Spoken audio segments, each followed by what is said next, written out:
அவரும் நானும் பிரியும் நிலை ஏற்பட்டது. பிரிந்த போது தமிழ் உணர்வாளர்களும் தமிழ் அறிஞர்களும் யார் பின்னால் போனார்கள்?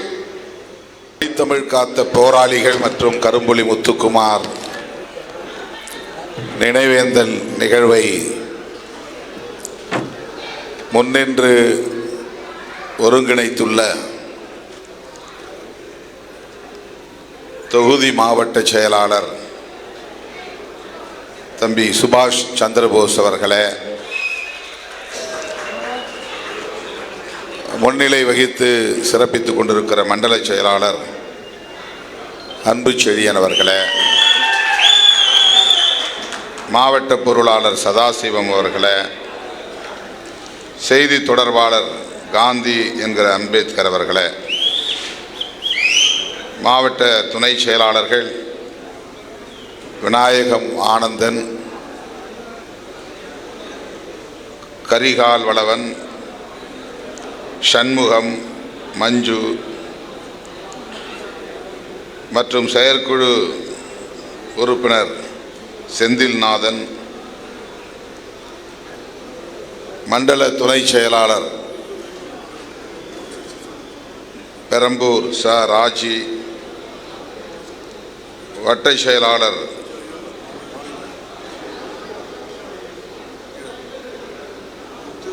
சங்கர் உள்ளிட்ட முன்னணி தோழர்கள் முத்து, பரசுராமன், கூகா திவாகரன், புரட்சி ஸ்ரீதர், பூ சண்முகம், வட்டம் ஆனந்த், மு செல்வகுமார், பூபதி, அசோக்குமார் ஆகிய பாஸ்கர் உள்ளிட்ட முன்னணி தோழர்களே, நம்முடைய அழைப்பை ஏற்று நிகழ்வுக்கு வருகை தந்து நம்மிடையே உரையாற்றி அமர்ந்திருக்கிற பெருமதிப்பிற்குரிய அண்ணன் இளமுரசு சத்யராஜ் அவர்களே, இயக்குனர் தமிழ் அவர்களே, மருத்துவர் தாயப்பன் அவர்களே, பொடா ரவிச்சந்திரன் அவர்களே, உரையாற்றி விடைபெற்று சென்றிருக்கிற இயக்குனர் புகழேந்தி தங்கராஜ் அவர்களே, ஒளிப்பேழையை குறுகிய கால இடைவெளியில் ஏற்பாடு செய்து வெளியிட்டிருக்கிற இசையரசு அவர்களே, இயக்கத்தின் துணை பொதுச் செயலாளர், இந்நிகழ்வை முன்னின்று ஒருங்கிணைத்த தம்பி வன்னியரசு அவர்களே, வரவேற்புரை நல்கிய இளஞ்சேக்குவேரா அவர்களே, மாமன்ற உறுப்பினர் மேனாள் மாவட்ட செயலாளர் தம்பி அம்பேத் வளவன் அவர்களே, தலைமை நிலைய செயலாளர் தகடூர் தமிழ்ச்செல்வன் அவர்களே,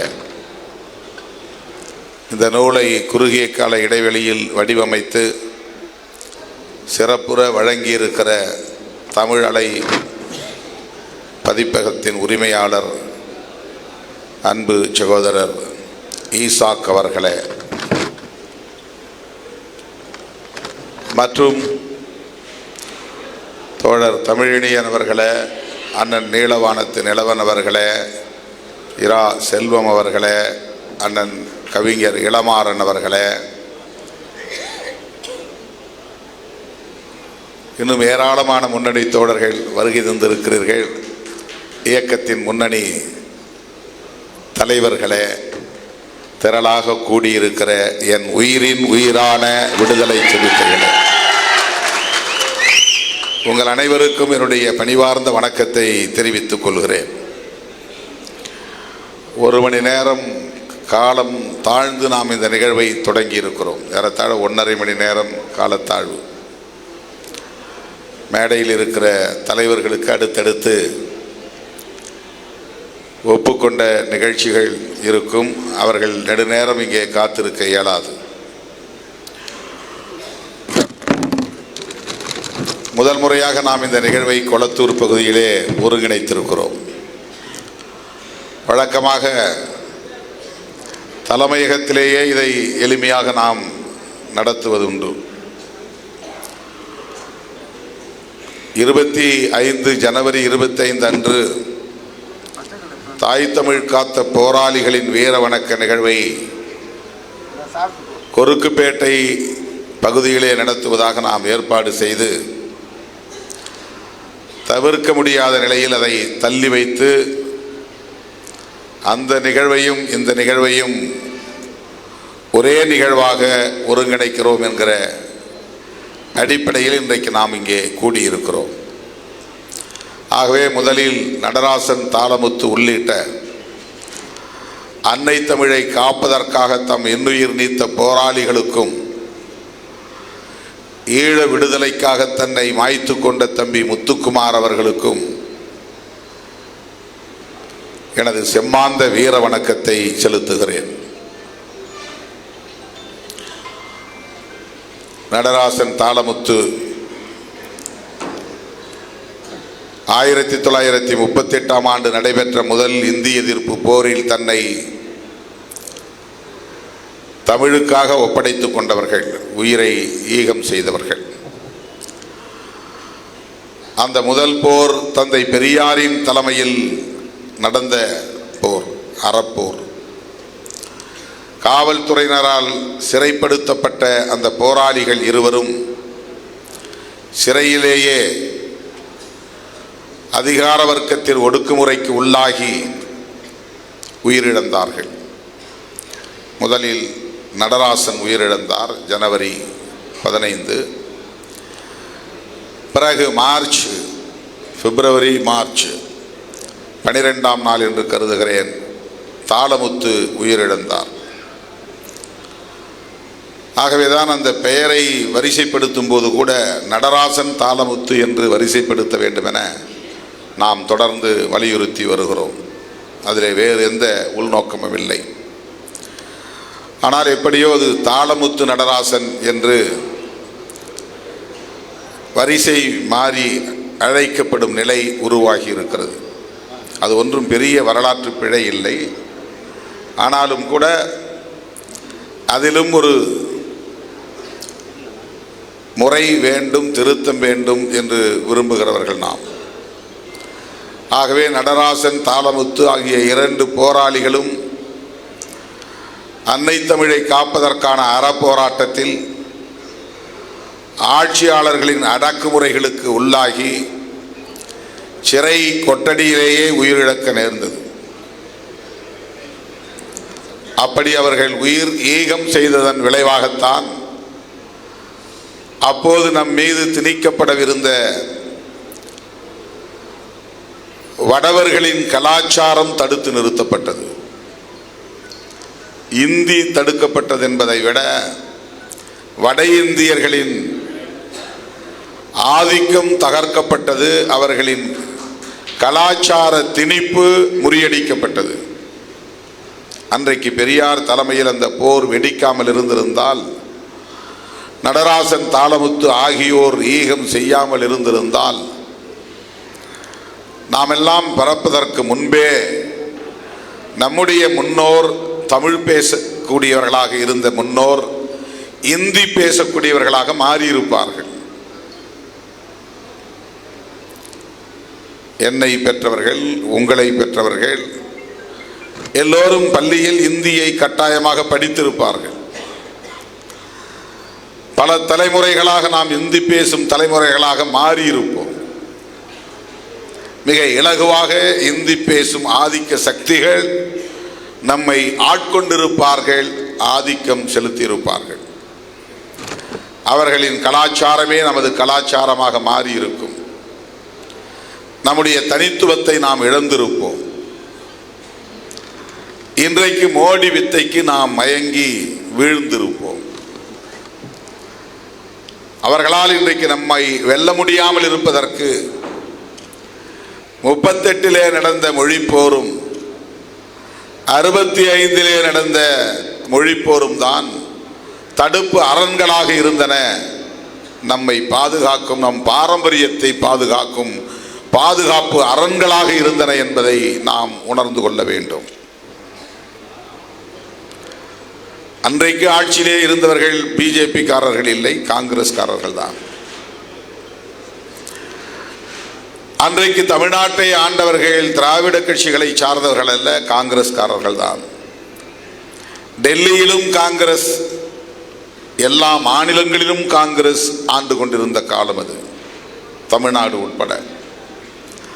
ஆகவே காங்கிரஸ்காரர்களாக இருந்தாலும் சரி அல்லது பிஜேபி காரர்களாக இருந்தாலும் சரி, அவர்கள் வட இந்தியக்காரர்கள் என்கிற நிலையிலே இந்தியை இந்தியாவின் தேசிய மொழியாக ஆக்க வேண்டும், ஒரே மொழியாக ஆக்க வேண்டும் என்கிற உணர்வை பெற்றவர்கள். இன்றைக்கும் அந்த உணர்வுதான் அவர்களிடையே இருக்கிறது என்பதை மறந்துவிடக்கூடாது. அவர்கள் கட்டமைக்க விரும்புகிற இந்தியாவில் ஒரு மதம் இருக்க வேண்டும், ஒரு மொழி இருக்க வேண்டும், ஒரு கலாச்சாரம் இருக்க வேண்டும். பல மொழிகள் கூடாது, ஒரே மொழிதான். பல மதங்கள் இருக்கக்கூடாது, ஒரே மதம்தான். பல கலாச்சாரங்கள் இருக்கக்கூடாது, ஒரே கலாச்சாரம் தான் இருக்க வேண்டும். இதுதான் டெல்லியிலிருந்து ஆளுவோரின் எண்ணம். ஒரு சிறிய மாறுபாடு, காங்கிரஸ் அல்லது காந்தி அல்லது ஜவஹர்லால் நேரு போன்றவர்கள் அந்த பன்மைத்துவத்தை எதிர்க்கவில்லை. எனவே இந்தி பேசாத மாநிலங்களில் இந்தியை நாங்கள் திணிக்க மாட்டோம் என்கிற ஒரு உடன்பாட்டுக்கு வந்தார்கள் 1965. அப்படிப்பட்ட ஒரு முற்போக்கான சிந்தனை கொண்ட ஜவஹர்லால் நேரு அவர்கள் கூட தமிழர்களின் போராட்டத்தை கடுமையாக விமர்சித்தார். தமிழர்களை முட்டாள்கள் என்று வெளிப்படையாக பேசினார். இதெல்லாம் வரலாறு. ஆனால் அவர்கள் ஒரே மொழிதான் இருக்க வேண்டும், ஒரே மதம்தான் இருக்க வேண்டும் என்பதை ஒரு தீவிரமான நிலைப்பாடாக எடுக்கவில்லை. ஆனாலும் அந்த கட்சியிலும் மொழி வெறியர்கள் இருந்தார்கள், மத வெறியர்கள் இருந்தார்கள், பிராந்திய வெறி பிடித்தவர்கள் இருந்தார்கள். இந்தியாவில் உள்ள அனைவரையுமே இந்தி பேசக்கூடியவர்களாக மாற்ற வேண்டும் என்கிற வெறி கொண்டவர்கள் இருந்தார்கள் என்பதை மறுக்க முடியாது. கால ஓட்டத்தில் அவர்கள் இன்றைக்கு தங்களுடைய நிலைப்பாட்டை, காங்கிரசின் நிலைப்பாட்டை மாற்றிக்கொள்ளும் நிலை ஏற்பட்டிருக்கிறது. ஆனால் இந்தி பேசக்கூடிய மாநிலங்களை சார்ந்தவர்கள் தான் இன்றைக்கு காங்கிரசிலும் சரி பாரதிய ஜனதா கட்சியிலும் சரி முடிவெடுக்கக்கூடிய இடத்தில் இருக்கிறார்கள், தீர்மானிக்கக்கூடிய இடத்திலே இருக்கிறார்கள். அதனால்தான் இன்றைக்கு பாரதிய ஜனதா கட்சி அதே சிந்தனையை தங்களின் கொள்கை ஆசான் கோல்வாக்கர், ஹெட்கேவார் ஆகியோரின் வழியில் ஒரே மொழி ஒரே கலாச்சாரம், ஒரே மதம் ஒரே கலாச்சாரம், ஒரே தேசம் ஒரே கலாச்சாரம் என்பதை வடிவமைப்பதற்கு தீவிரமாக முனைகிறார்கள். அதன் அடிப்படையில் தான் இன்றைக்கும் இந்தியை திரும்ப திரும்ப திணிக்கிற முயற்சிகளில் ஈடுபட்டு வருகிறார்கள். கூடுதலாக சமஸ்கிருதமயமாதலை தீவிரப்படுத்துகிறார்கள். பேசுவதற்கு ஆளில்லாத மொழியாக இருந்தாலும் அந்த மொழியை மேலும் செம்மைப்படுத்துவதற்கு, உயிர்ப்புடன் இருக்க வைப்பதற்கு எல்லா முயற்சிகளையும் பாரதிய ஜனதாவை சார்ந்தவர்கள், RSS காரர்கள் மேற்கொண்டு வருகிறார்கள். இப்படியான ஒரு சூழலில் மொழி வழி தேசியத்தை அவர்களால் ஒருபோதும் ஏற்றுக்கொள்ள முடியாது. அது பிராந்தியவாதமாக வளரும், நாடு பிரிவினைக்கு இட்டு செல்லும் என்கிற கருத்தை கொண்டவர்கள்தான். மொழி வழி தேசியம் என்றால் தமிழ் தேசியம், மலையாள தேசியம், கன்னட தேசியம், தெலுங்கு தேசியம் என்று வளர்ந்துவிடக்கூடாது. அந்த கருத்து வலுப்பெற்றால் ஒவ்வொரு மாநிலமும் தனித்தனி நாடுகளாக சிதறுண்டு போகும். தாம் விரும்புகிற ஒரு இந்தியாவை காஷ்மீர் முதல் கன்னியாகுமரி வரையில், பஞ்சாப் முதல் மேற்கு வங்கம் வரையில் ஒரே இந்தியாவை, இந்தியா என்கிற ஒரு தேசத்தை கட்டமைக்க முடியாமல் போய்விடும் என்கிற அச்சம் அவர்களுக்கு இருக்கிறது. எனவே அடிப்படையில் அவர்களால் மொழி வழி தேசியத்தை ஏற்கவே முடியாது. அப்படி பார்க்கிற போது இலங்கையிலும் சரி, தமிழ் ஈழம் என்கிற தேசம் மொழி வழி தேசியத்தின் அடிப்படையில் உருவாவதை இந்திய ஆட்சியாளர்கள் ஒருபோதும் ஏற்றுக்கொள்ள மாட்டார்கள். மொழி வழி தேசியம் அடிப்படையில் தமிழ் ஈழம் உருவாகும் என்ற நிலை ஒரு வரலாறு ஏற்பட்டுவிட்டால் அது இந்தியாவை பெரும் தாக்கத்திற்கு உள்ளாக்கும். மொழிவழி தேசியம் என்பது வலுப்பெற்றுவிடும். தமிழ்நாடு தனிநாடாகும் நிலை உருவாகும்.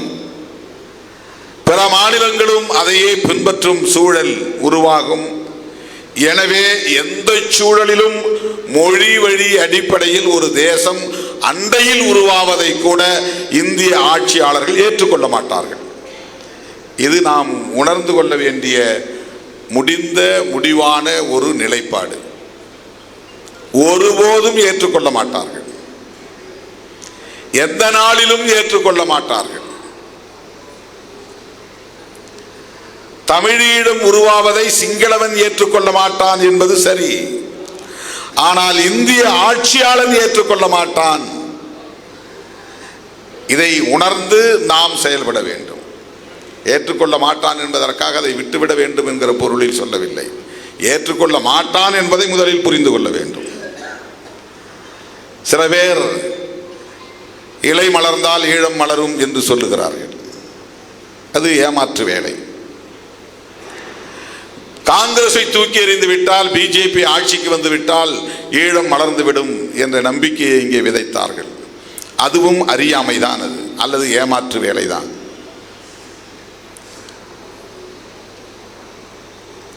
இந்தியை தாய்மொழியாக கொண்டவர்கள் என்பதற்காக மட்டும் சொல்லவில்லை. இந்தியாவை ஒரே இந்தியாவாக ஆக்க வேண்டும் என்கிற நிலைப்பாட்டை கொண்டவர்களால் ஒருபோதும் மொழிவழி தேசியத்தை ஏற்றுக்கொள்ளவே முடியாது என்பதுதான் யதார்த்தமான உண்மை. நாம பேசுவதை கொஞ்ச காலம் அனுமதிப்பார்கள். ஆனால் எந்த மூலையில் தனிநாடு கோரிக்கை எழுந்தாலும் உடனே மூட்டை பூச்சியை நசுக்குவது போல் நசுக்கி விடுவார்கள். பஞ்சாப் காலிஸ்தான் என்கிற தனிநாடு கோரிக்கை வெகுண்டு எழுந்தது. இன்றைக்கு அதை அந்த சொல்லை உச்சரிப்பதற்கு கூட ஆள் இல்லை என்கிற நிலை உருவாகி இருக்கிறது. அயல் நாடுகளில் இருப்பவர்கள் பேசுகிறார்கள் காலிஸ்தானை பற்றி. அயல் நாடுகளில் புலம்பெயர்ந்த பஞ்சாபியர்கள் பேசுகிறார்கள். அங்கொன்றும் இங்கொன்றும் அந்த குரல் கேட்கிறது. இந்தியாவில் எந்த மூலையிலும், பஞ்சாபின் எந்த மூலையிலும் காலிஸ்தான் என்கிற குரலே இப்போது கேட்பதில்லை.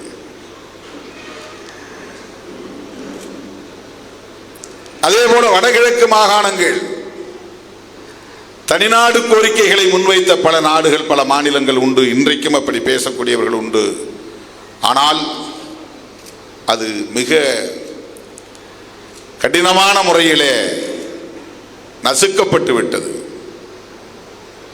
அந்த குரல் ஒலிக்கவில்லை. இன்றைக்கும் 4000க்கும் மேற்பட்டவர்கள் ஆயுதம் தாங்கியவர்களாக ஆந்திர பிரதேச காடுகளில், அதை ஒட்டியுள்ள சத்தீஸ்கர், ஜார்க்கண்ட் போன்ற மலை பிரதேசங்களில் இந்திய தேசத்தை ஒரு தேசமாக எங்களால் ஏற்க முடியாது, இந்திய அரசமைப்பு சட்டத்தை எங்களால் ஏற்க முடியாது, இந்த நாடாளுமன்ற ஜனநாயகத்தின் மீது எங்களுக்கு நம்பிக்கை இல்லை, ஒரு ஆயுதம் தாங்கிய புரட்சியை நாங்கள் முன்னெடுப்போம் என்று சொல்லுகிறவர்கள் இன்னும் இருக்கிறார்கள். ஆனால் அதை மிக மோசமான முறையிலே நசுக்கும் நடவடிக்கைகளில் மோடி அரசு ஈடுபட்டு வருகிறது. இந்த பின்னணியோடு தான் ஈழ விடுதலை அரசியலை நாம் புரிந்து கொள்ள வேண்டும். இந்தியா என்பது ஒரு பேரரசு, வல்லரசு.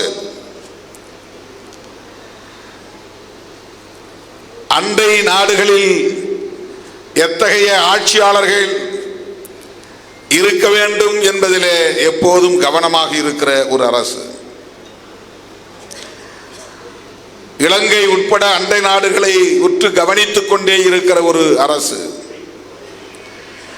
இந்து பெருங்கடல் உள்ளிட்ட இந்த கடல்வழி மார்க்கத்தில் யாருடைய நடமாட்டம் இருக்க வேண்டும் என்பதை கவனித்துக் கொண்டிருக்கிற, கண்காணித்துக் கொண்டிருக்கிற ஒரு அரசு. ஆகவே அந்த அரசு தமிழீழம் வெல்லுவதற்கு, தனிநாடு உருவாவதற்கு உடன்படுமா என்றால் காங்கிரஸ் ஆண்டாலும் உடன்படாது, பிஜேபி தொடர்ந்தாலும் உடன்படாது. இந்தியாவின் ஆதரவு இல்லாமல், இந்தியாவின் தயவு இல்லாமல் அந்த போராட்டத்தில் நம்மால் அடுத்த அடியை எடுத்து வைக்க முடியுமா என்றாலும் முடியாது. இதுவும் கசப்பான உண்மைதான். இந்த கசப்பான உண்மைகளோடு தான் தம்பி முத்துக்குமாரின் ஈகத்தையும் நாம் புரிந்து கொள்ள வேண்டும். இந்த கசப்பான உண்மைகளோடு தான் முத்துக்குமார் இறந்தவுடன் அடுத்து தன்னை மாய்த்துக் கொண்ட போராளிகளின் ஈகங்களையும் நாம் புரிந்து கொள்ள வேண்டும். அதிலே நேரடியாக விடுதலை சிறுத்தைகள் கட்சியை சார்ந்த 3 தோழர்கள் தங்களை மாய்த்துக் கொண்டார்கள். நாம் உருவாக்கி வைத்த அந்த உணர்வு, நாம் பேசிய அந்த அரசியல், நாம் மூட்டிய அந்த விடுதலை நெருப்பு தமிழகத்தில் பற்றி பரவத் தொடங்கியது. எல்லா மேடைகளிலும் நான் பேசியிருக்கிறேன், மீண்டும் நினைவூட்டுகிறேன். வன்னியை சூழ்ந்து கொண்டது சிங்கள பௌத்த பேரினவாதத்தின் படை. அவர்களுக்கு துணை நிற்கிற இந்தியா, பாகிஸ்தான், அமெரிக்கா உள்ளிட்ட பல நாடுகளின் படை. அந்த ஒரு நாடு மட்டும் ஈழத்தை, புலிகளை சுற்றி சூழ்ந்து கொள்ளவில்லை. 22 நாடுகளின் இராணுவமும் இராணுவ வல்லுநர்களும் அங்கே களத்தில் நின்றார்கள்.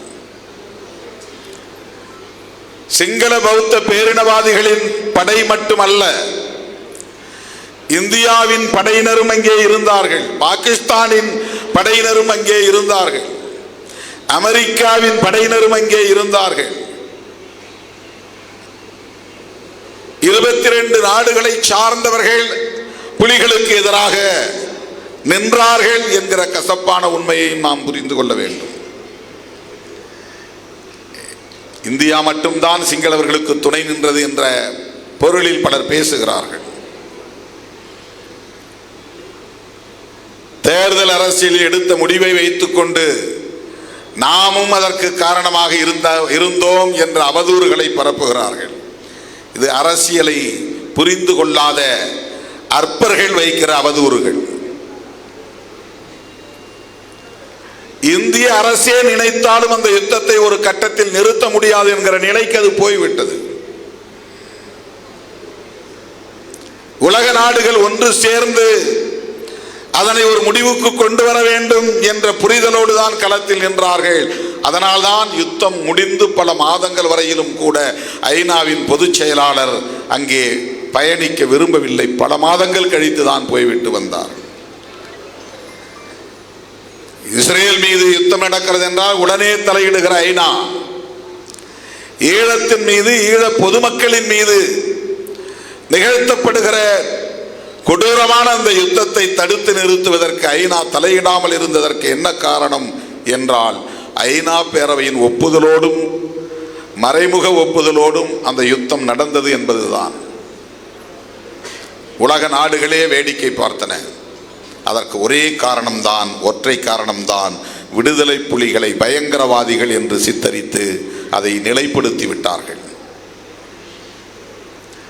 அங்கே நடந்த யுத்தம் விடுதலைக்கான யுத்தமாக கருதாமல் சில ஆயுதம் தாங்கிய குழுவினர் அரச நிர்வாகத்திற்கு எதிராக வன்முறை வெறியாட்டத்தில் பயங்கரவாத நடவடிக்கைகளில் ஈடுபடுகிறார்கள். அந்த பயங்கரவாத குழுவை நசுக்க வேண்டும் என்ற உலகளாவிய ஒரு கருத்தை உருவாக்கி அதை நிலைப்படுத்தி விட்டார்கள். அந்த நடவடிக்கை என்பது டெரரிசத்திற்கு எதிரான நடவடிக்கை, பயங்கரவாதத்திற்கு எதிரான நடவடிக்கை. அது ஒரு விடுதலை போராட்டத்திற்கு எதிரான நடவடிக்கை என்று அவர்கள் கருதவில்லை, சொல்லவில்லை, அப்படி ஒரு கருத்தை உருவாக்கவில்லை. இந்த அடிப்படையை நாம் புரிந்து கொள்ள வேண்டும். எல்டிடி என்றால் நம்முடைய பார்வையில் ஒரு தேசிய இன விடுதலை இயக்கம் என்பதாகும். மேதகு பிரபாகரன் என்றால் அவர் நம்முடைய அண்ணன், ஒரு விடுதலை போராட்டத்தை தலைமை தாங்குகிற ஒரு மகத்தான தலைவன் என்று நம்முடைய புரிதல், அது நம்முடைய புரிதல். ஆனால் உலகத்தின் பார்வையில் ஒரு பயங்கரவாத குழுவை வழிநடத்தக்கூடிய ஒரு நபர் என்று மட்டும்தான் அவர்கள் பார்த்தார்கள். தோழர்களே, இந்த பின்னணியோடு தான் நாம் தமிழீழ விடுதலை போராட்டத்தின் வரலாற்றை புரிந்து கொள்ள வேண்டும். உலகம் முழுவதும் பயங்கரவாத இயக்கத்திற்கு தடை என்கிற பெயரில் எல்டிடிக்கு எதிரான தடைகள் விதிக்கப்பட்டன. அந்த கொடியை பயன்படுத்தக்கூடாது, அந்த சின்னத்தை, லோகோவை பயன்படுத்தக்கூடாது, நிதி திரட்டி புலிகளுக்கு அனுப்பக்கூடாது என்கிற வகையிலே உலகம் தழுவிய அளவில் அமெரிக்க ஆதரவு நாடுகள் எல்லாம், இங்கிலாந்து உட்பட ஐரோப்பிய நாடுகள், கனடா போன்ற எல்லா நாடுகளும் புலிகளுக்கு எதிராக, தமிழீழ விடுதலைக்கு எதிராக ஒரு நிலைப்பாட்டை எடுத்து ஒன்று சேர்ந்து ஒருங்கிணைந்து அந்த யுத்தத்தை நடத்திய போது, வெளிப்படையாக பேசுகிறேன், ஒட்டுமொத்த தமிழ்நாடே பொங்கல் கொண்டாடி கொண்டிருந்தது திருமாவளவனை தவிர, விடுதலை சிறுத்தைகளை தவிர.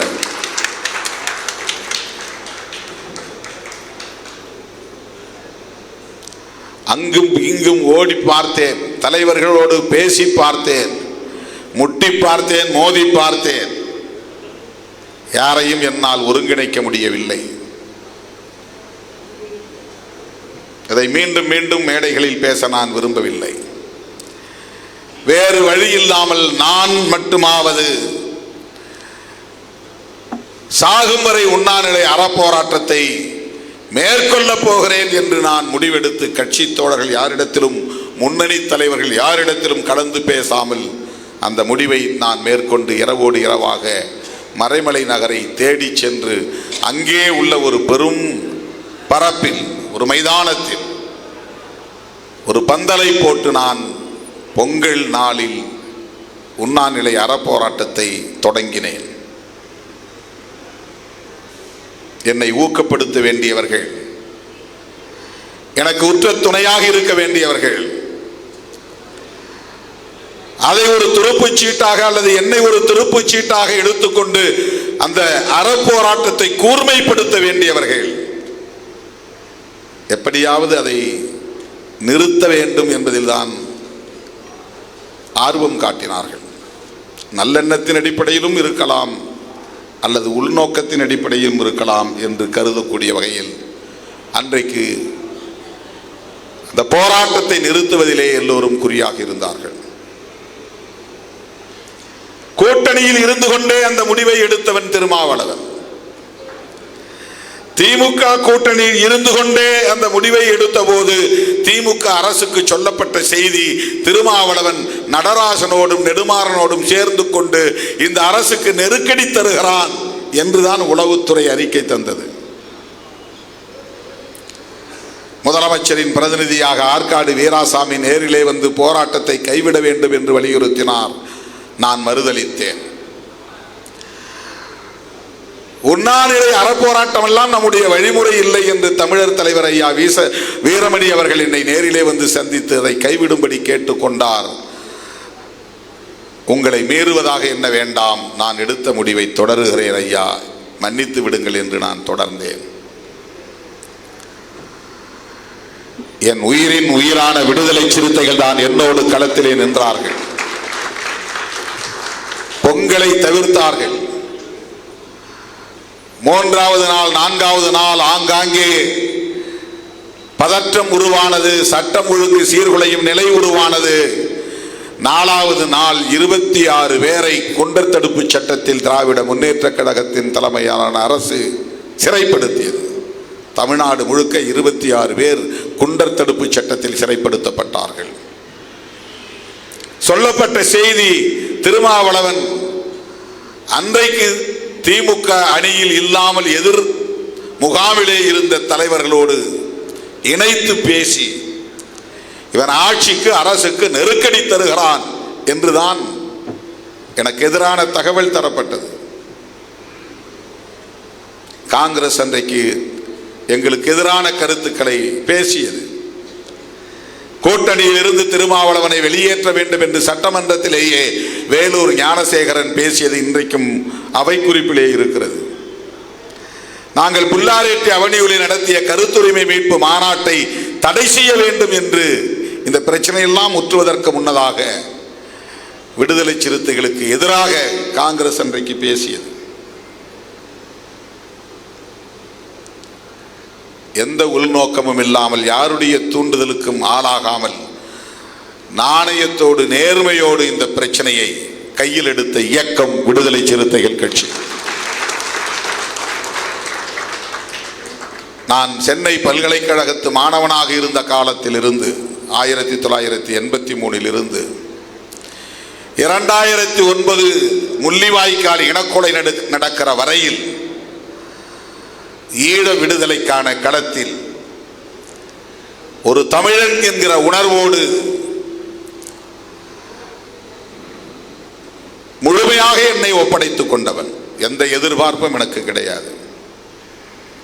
விடுதலை புலிகளின் மாணவர் இயக்கத்திலேயே என்னை உறுப்பினராக சேர்த்து கொண்டு அவர்களோடு பயணித்தவன் நான். சோல்ட் என்கிற அமைப்பு, SOLT, students organisation of liberation tigers, 5 ரூபாய் கட்டணம் செலுத்தி உறுப்பினராக என்னை பதிவு செய்து கொண்டேன். 21 வயது அப்போது பெரியார் திடலில் ஈழ விடுதலைக்கு ஆதரவாக மாணவர் மாநாட்டை என் தலைமையில் நடத்தியவன்.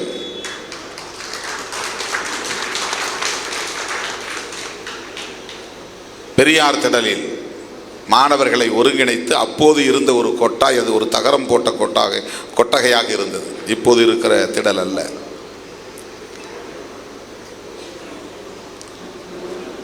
அந்த நாளில் இருந்து எனக்கு தெரிந்த வகையில் நான் கவிதைகளையும் ஈழத்தமிழர்களுக்காக நிறைய எழுதி மேடைகளில் பாடியிருக்கிறேன். ஒன்றையும் நான் தொகுத்து வைக்கவில்லை. விடுதலை புலி என்கிற பெயரிலேயே ஒரு கையெழுத்தேடு நடத்தி 3 மாதம்தான். அதன் பிறகு எனக்கு மஞ்சள் காமாலை வந்து அதை கைவிட நேர்ந்து விட்டது. அதிலே நிறைய கவிதைகளை நான் எழுதியிருக்கிறேன். கவிஞர் காசி ஆனந்தன் அவர்களிடத்திலே கொண்டு போய் காட்டி அவரை படிக்க செய்திருக்கிறேன். அவர் ஐயம்பெருமாள் முதலி தெருவிலே ராயப்பேட்டையிலே தங்கியிருந்த போது அவர் இல்லத்திற்கு அடிக்கடி செல்லுகிற ஒரு மாணவனாக நான் இருந்திருக்கிறேன்.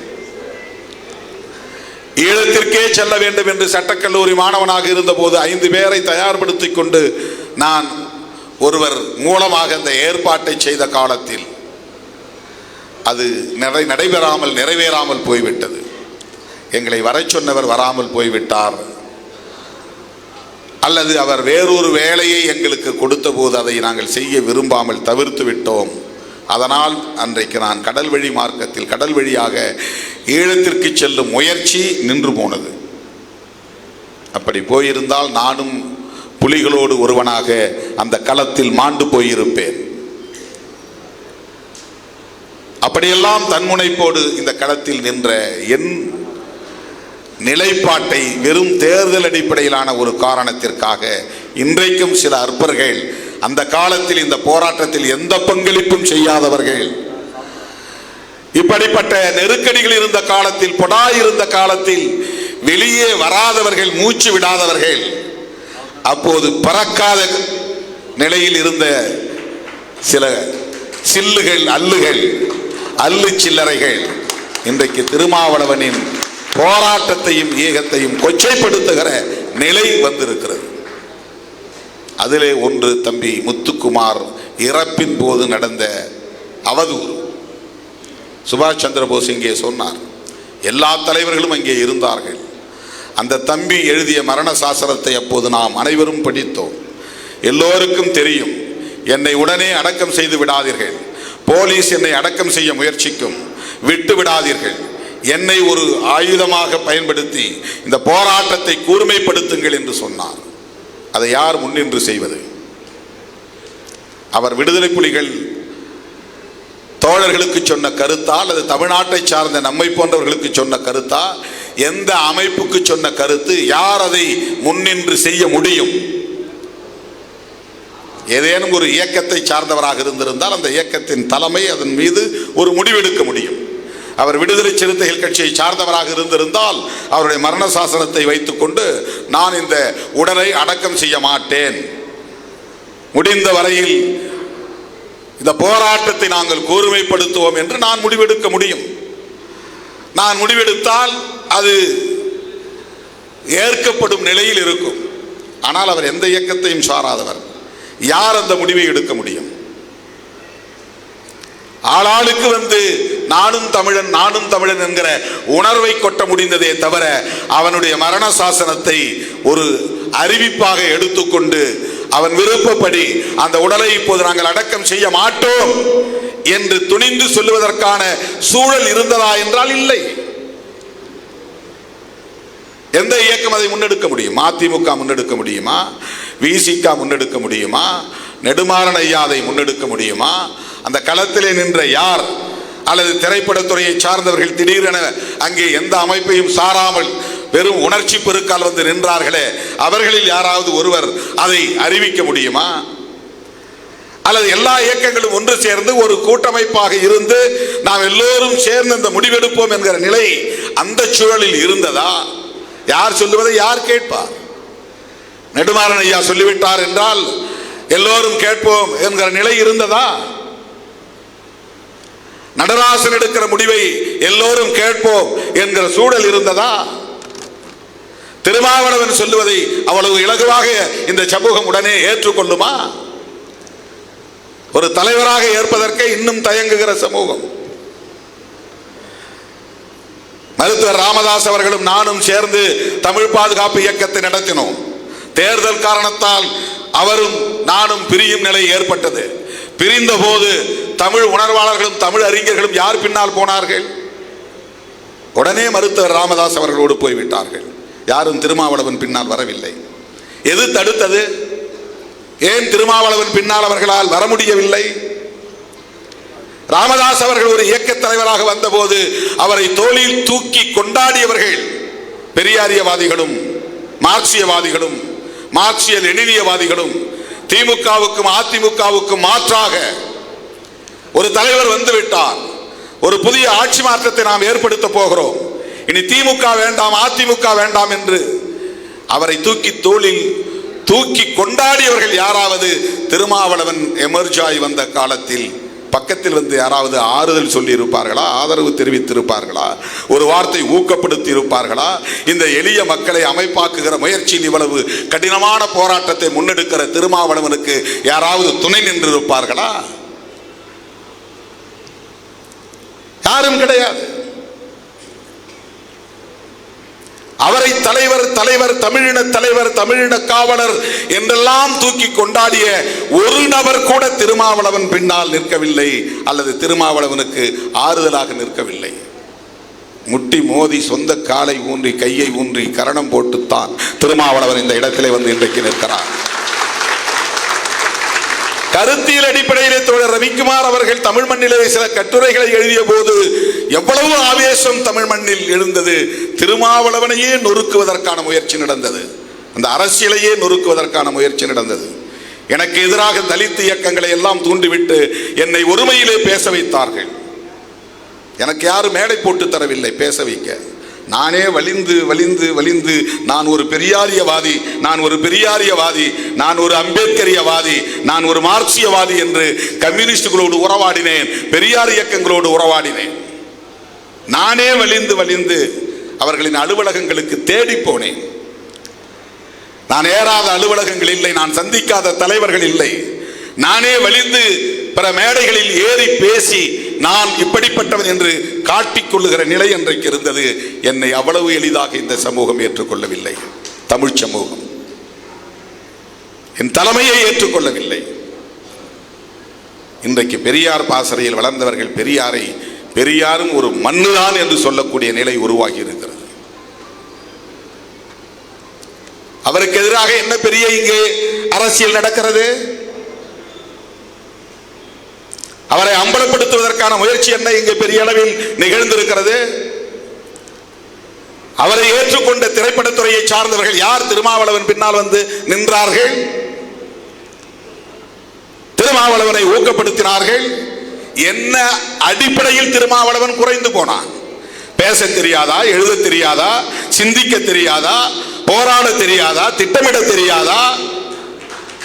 எந்த வகையிலே திருமாவளவன் குறைந்து போனான்? ஏன் திருமாவளவனை ஏற்பதற்கு இவ்வளவு தயக்கம்? இது ஒரு புறம், அதை நான் பொருட்படுத்தவில்லை, அது வேறு. அப்படிப்பட்ட நிலையில் முத்துக்குமாருடைய உடலை இங்கே வையுங்கள், அவர் என் தம்பி, பிரபாகரனிடத்திலும் திருமாவளவனிடத்திலும் இதை சொல்லுங்கள் என்று சொன்னவன், அவன் மரண சாசனப்படி இந்த உடல் இங்கேயே இருக்கட்டும், கொளத்தூரிலேயே கிடக்கட்டும் என்று நான் சொன்னால் அதை ஏற்றுக்கொள்ளும் நிலை அன்றைக்கு உண்டா? இல்லை. அவன் உடலை எடுத்துக் கொண்டார்கள். ஊர்வலம் புறப்பட்டு விட்டது. புறப்பட்ட நேரத்தில் ஒரு சின்ன திருத்தம் செய்தேன். அது என்னுடைய கடமை, அது என்னுடைய பொறுப்புணர்வு. வன்முறை நிகழ்ந்துவிடக் கூடாது. மறுபடியும் புரசைவாக்கம் டவுட்டன் வரையிலும் போய் அதன் பிறகு வால்டாக்ஸ் ரோடை பிடித்து கொருக்குப்பேட்டைக்கு போக வேண்டும் என்று முயற்சித்தார்கள். அப்போது நான் சொன்னேன், இப்படி போனால் விடிந்துவிடும். அந்த உடலை அடக்கம் செய்வதென்று முடிவெடுத்த பிறகு நாம் இந்த நேர்வழியிலேயே செல்வதுதான் சரி என்று நெடுமாறன் அவர்களின் விருப்பத்தை அறிந்து, அண்ணன் வைகோ அவர்களின் விருப்பத்தை அறிந்து, அதன் அடிப்படையில் நான் மேடை ஏறி நின்று சொன்னேன். அவ்வளவுதான். உடனே திருமாவளவனை விட தீவிரமான தமிழ் பற்று உள்ள, இனப்பற்று உள்ள பலர், திரைப்பட துறையை சார்ந்தவர்களும் உடனே அங்கேயே திருமாவளவன் திமுகவின் கைகூலி என்று பேச தொடங்கிவிட்டார்கள். ஏதோ கருணாநிதி கூப்பிட்டு சொல்லித்தான் நான் மடைமாற்றம் செய்கிறேன் என்று அந்த கூட்டணியில் இருந்ததனால் எனக்கும் அவருக்கும் தேர்தல் உறவு அவ்வளவுதான். என் நிலைப்பாட்டில் ஒருபோதும் திமுக தலையிட்டதில்லை. எல்லா மேடைகளிலும் அண்ணன் பிரபாகரனை நான் பேசியிருக்கிறேன், விடுதலை புலிகளை ஆதரித்து பேசியிருக்கிறேன். என்னை ஒருபோதும் திமுக தடுத்ததில்லை. அது வேறு, அது தேர்தல் உறவு. ஆனால் விடுதலை சிறுத்தைகளின் கருத்தியல் சார்ந்த எந்த நிலைப்பாட்டிலும் திமுகவோ திமுக தலைமையோ இந்த நாள் வரை எப்போதுமே தலையிட்டதில்லை.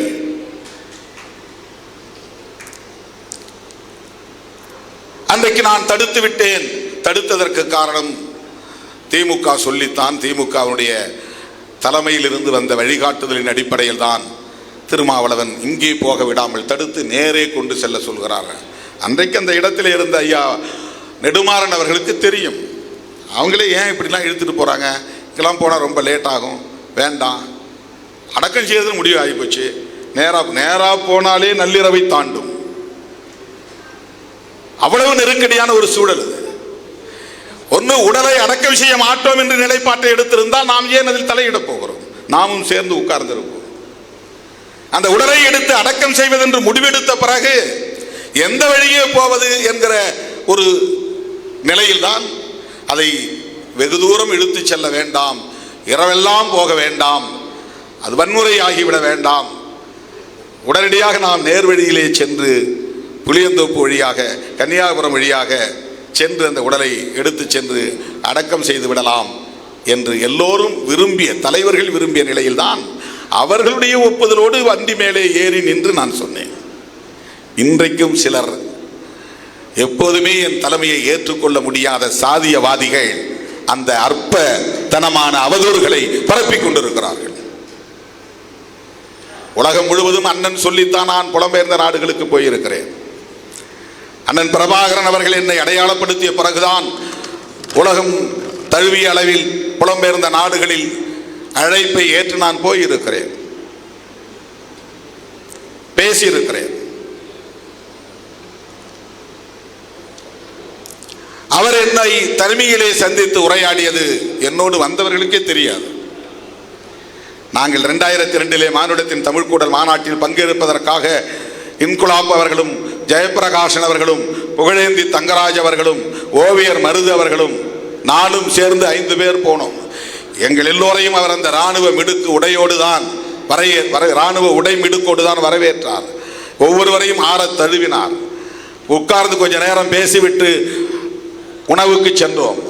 அப்படி உணவு முடித்த பிறகு திரும்பி வருகிற போது என் கையை பிடித்து இழுத்து, காலை 5 மணிக்கு உங்களை நான் தனிமையாக சந்திக்க விரும்புகிறேன், சத்தியமூர்த்தி என்கிற சேரலாதன் உங்களை அழைத்து வருவார் என்று எனக்கு தனிப்பட்ட அழைப்பாக அதை சொன்னார். காலையில் 5 மணிக்கு நாங்கள் அங்கிருந்து புறப்பட்டு ஆண்டன் பாலசிங்கம் அவர்களை சந்தித்து விட்டு கடற்கரைக்கு போகிற போது நேரம் தவறி போய்விட்டது. எதிர்பார்த்த நேரத்தில் தளபதி சூசையை பார்க்க முடியவில்லை. போனதும் வருத்தப்பட்டார். உங்களை அழைத்து கொண்டு உள்ளே கடலுக்குள்ளே அழைத்து போக வேண்டும் என்று எதிர்பார்த்தேன், இவ்வளவு காலம் தாழ்ந்து வருகிறாயே என்று சேரலாதனை கடிந்து கொண்டார். அதன் பிறகு அவர் ஏற்பாடு செய்த இரவு விருந்தை முடித்து கொண்டு நாங்கள் அங்கே நிதர்சனம் என்கிற கலைக்குழுவின் அலுவலகத்திலே படுத்திருந்து அதிகாலை 4 மணிக்கு என்னை சேரலாதன் தட்டி எழுப்பி அந்த நேரத்தில் அந்த குளிர்ந்த நீரில் என்னை குளிக்க வைத்து 2 சக்கர வண்டியிலே அழைத்து கொண்டு போனார். சொன்ன நேரத்திற்கு எங்களால் போக முடியவில்லை. 2 சக்கர வண்டியில் போய் சேர 6:30 மணிக்கு மேலாகிவிட்டது. அவர் 5:30 மணிக்குள்ளாக வர வேண்டும் என்று எதிர்பார்த்தார். தமிழேந்தி தங்கியிருந்த அந்த இல்ல வளாகத்திற்குள்ளே அவரும் நானும் 1 மணி நேரம் பேசினோம். அவர் மட்டுமே பேசிக் கொண்டிருந்தார். அவர் பேசியதையெல்லாம் நாம் வெளிப்படையாக சொல்ல முடியாது. அவருடைய பேச்சில் இருந்த ஒரு கருத்து, அவர் சாதி ஒழிப்புடன் கூடிய தமிழ் தேசியத்தை தான் முன்னெடுத்தார். இதைத்தான் நான் சொல்லுகிறேன். இதை உங்களால் பேச முடியாது. நீ குடிப்பெருமை பேசக்கூடியவர்கள், சாதி பெருமை வேண்டாம், குடிப்பெருமை பேசுவோம் என்று பேசக்கூடியவர்கள், நீங்கள் ஆண்ட பரம்பரையின் பெருமையை பேசக்கூடியவர்கள். எனக்கு எந்த அரசன் மீதும் மதிப்பு கிடையாது, எவனையும் நான் பெரிய சக்தியாக பார்ப்பது கிடையாது. அந்த மன்னர்கள் காலத்தில் தான் இந்த நாடு குட்டிச்சுவரானது, சமஸ்கிருதமயமானது, இந்துத்துவமயமானது. தமிழ் கோவிலின் கருவறைக்குள்ளே இருந்த தமிழ் தூக்கி வெளியே வீசப்பட்டதெல்லாம் இந்த பாண்டிய மன்னர்கள், சோழ மன்னர்கள், சேர மன்னர்கள், பல்லவ மன்னர்கள் ஆண்ட காலத்தில் தான். வேள்வி நடத்தியவன், யாகம் நடத்தியவன், தமிழ் பெயர்களை மாற்றி வடமொழி பெயர்களை தங்கள் பெயருக்கு பின்னால் சூட்டிக் கொண்டவன். ராஜராஜன் என்பது தமிழ் பெயரா? ராஜேந்திரன் என்பது தமிழ் பெயரா? எல்லாம் வடமொழி பெயர்களை சூட்டிக் கொண்டவர்கள், வடமொழியிலே மயங்கி கிடந்தவர்கள், பார்ப்பனர்களின் வேள்வி யாகங்களில் மயங்கி கிடந்தவர்கள். அவர்கள் எப்பேற்பட்ட மன்னாதி மன்னர்களாக இருந்தாலும் அவர்கள் எம் தமிழ் அழிவதற்கும் எம் கலாச்சாரம் அழிவதற்கும் வழிவகுத்தவர்கள் என்பதை உணர்ந்தவன் நான். எனவே எனக்கு ஆண்ட பரம்பரை என்று சொல்வதிலே எந்த பெருமையும் இல்லை. அதிலே எனக்கு உடன்பாடு கிடையாது. வெறும் மொழி உணர்வு எனக்கு கிடையாது, வெறும் மொழி பற்றி எனக்கு கிடையாது, வெறும் இன உணர்வு, இனப்பற்று தேவையில்லை என்று கருதக்கூடியவன் நான். அதுதான் பெரியாருடைய பார்வையும். சாதியை ஒழிக்காமல் இங்கே சமத்துவத்தை நிலைநாட்ட முடியாது என்பதில் உறுதியாக நின்றவர் தந்தை பெரியார். அதே கருத்தை கொண்டவர் தான் அண்ணன் பிரபாகரன் அவர்கள், மேதகு பிரபாகரன் அவர்கள். அதுல ஒரே ஒரு விஷயத்தை மட்டும் நீங்க புரிஞ்சுக்கணும்.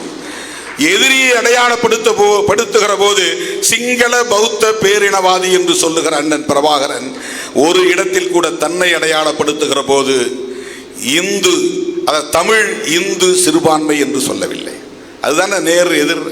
சிங்களம் என்பதற்கு எதிரானது தமிழ், அவன் சிங்களவன், நான் தமிழன். பௌத்தன் என்பதற்கு நேர் எதிரானது இந்து, அவன் பௌத்தன், நான் இந்து. அவன் பெரும்பான்மை இனத்தை சார்ந்தவன், நான் சிறுபான்மை இனத்தை சார்ந்தவன். ஆகவே தன்னை அடையாளப்படுத்துகிற போது தமிழ் இந்து சிறுபான்மை என்று ஒருபோதும் சொன்னதில்லை. தமிழன் தமிழன் தமிழன் என்கிற தேசிய இன அடையாளத்தை மட்டும்தான் அவர் உயர்த்தி பிடித்தார்.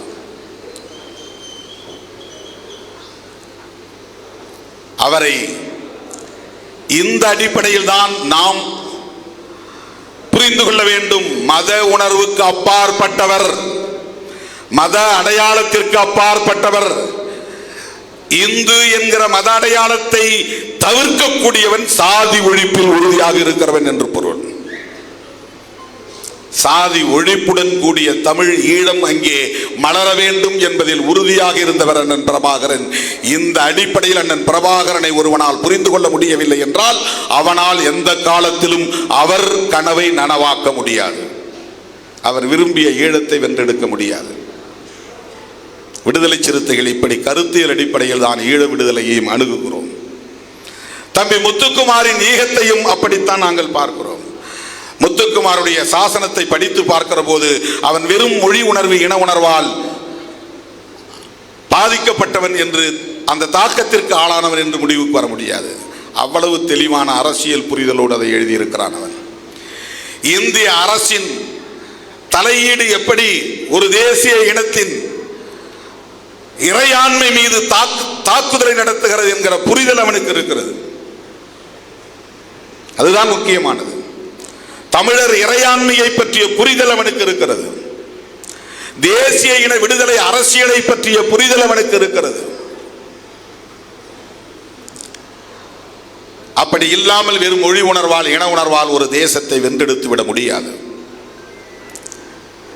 அப்படி ஒரு நாடு விடுதலை அடைந்து விட முடியாது.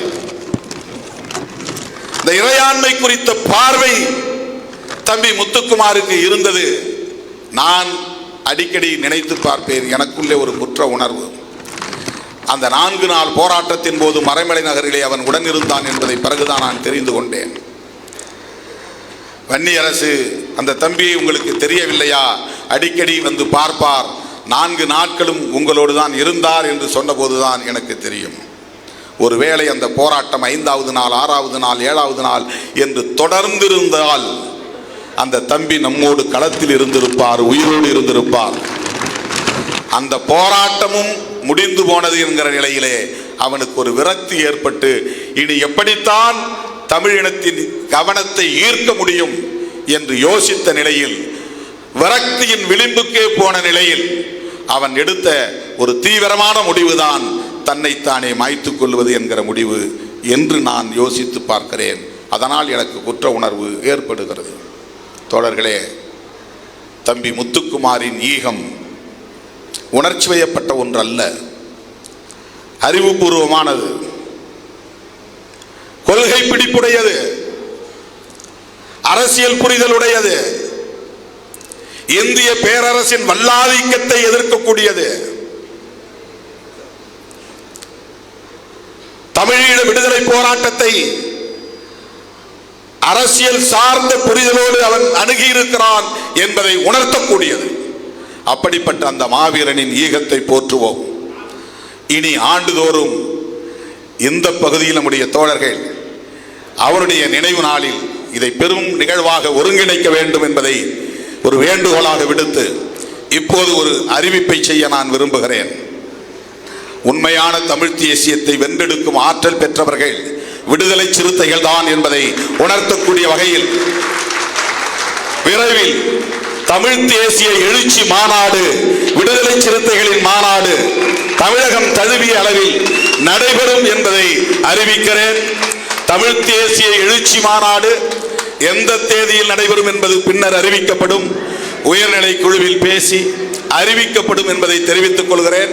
நமக்கு தேர்தல் 2ஆம் பட்சம் தான், நம்முடைய கருத்தியல் தான் முதலாவது என்பதை இந்த நேரத்திலே சொல்லி, இந்த தேர்தல் நெருங்கும் சூழலில் விடுதலை சிறுத்தைகள் முன்னெடுக்கும் தமிழ் தேசிய மாநாடு, தமிழ் தேசிய எழுச்சி மாநாடு விரைவில் நடைபெறும் என்பதை தெரிவித்து விடைபெறுகிறேன். நன்றி, வணக்கம்.